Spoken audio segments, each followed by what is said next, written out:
kami beritahukan kepada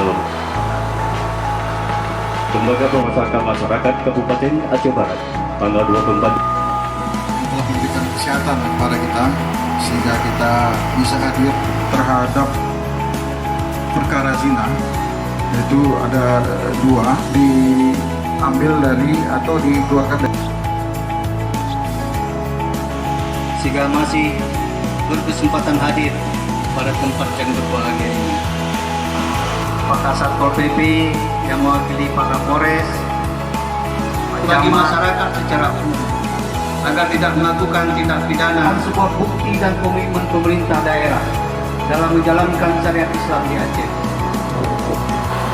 Maka melalui kesempatan ini kami terus mendorong peran satuan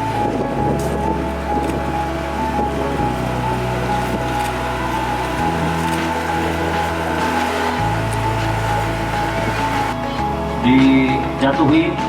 hukuman cambuk berupa